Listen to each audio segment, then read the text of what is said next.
Здравейте! Казвам се Елисавета Павлова и с радост бих искала да ви представя обучението ми консултант по мултиаспекти на хранителни нарушения, базови умения. Това е едно базово обучение за консултиране в сферата на хранителните нарушения, такива като анорексия, булимия, разстройство на прияждането и други подпрагови техни форми на нарушен контрол в храненето. И бързам да ви зарадвам, че това е международно акредитирано обучение с CPD или Continuing Professional Development сертификат за 50 часа или на български продължаващо професионално развитие към европейската CPD група. За кого е предназначен курса? Обучението е предназначено за млади специалисти, студенти или утвърдени експерти от професионалните сфери, такива като психолози, терапевти, психологични консултанти, диетолози, нутриционисти, както и за сходни направления от помагащите професии сред медицински, здравни, социални, учителски, коучинг и обучителните сфери.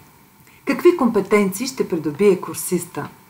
Първо, получаване или надграждане на познания и умения в сферата на краткосрочно консултиране и активно слушане. Второ, усвояване на практични техники и умения за виртуални методи на консултиране онлайн, интернет или телефонно такова.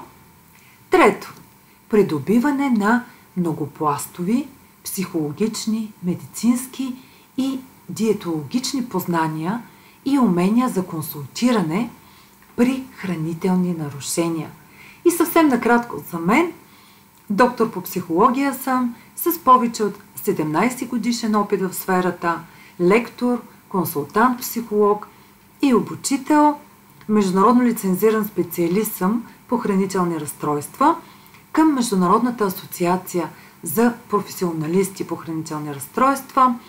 Обучена съм в програма на Харвардския университет CBTE, която е водеща световно и базирана на научни доказателства терапия при хранителни разстройства.